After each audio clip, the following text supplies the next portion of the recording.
अस्सलामुअलैकुम दोस्तों, चैनल में खुशामदीद। आज एक अहम टॉपिक के ऊपर आप लोगों से बात कर रहे हैं और वो है पाकिस्तानी मूवी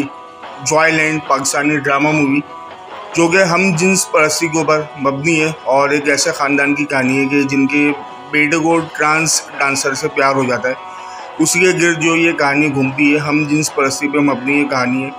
और इस फिल्म को प्रमोट किया जा रहा है ऑस्कर के लिए और बैरूनी क़ुव्वतें बहुत ज़्यादा इसको सपोर्ट कर रही हैं। आपके सामने ये स्क्रीन पर जो साहब आ रहे हैं, ये मौसूफ साइम सादिक, ये मूवी मेकर हैं।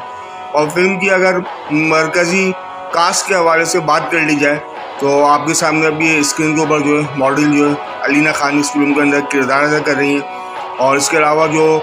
डांसर का किरदार अदा कर रहे हैं ये आपके सामने, या हीरो समझिए इस फिल्म का, सरमद खोसट, उन्होंने बहुत अहम किरदार अदा किया है और थोड़ा सा बोल्ड किरदार इस फिल्म के अंदर जो अदा किया है आपके सामने इस वक्त स्क्रीन पर मौजूद सरवत गिलानी,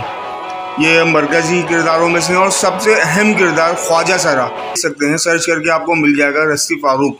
ये मरकज़ी किरदार है इस फिल्म के। और मलाला यूसुफजई के हवाले से जो ये खबर आ रही है कि उनको एग्जीक्यूटिव प्रोड्यूसर इस फिल्म का मुकर्रर कर दिया गया है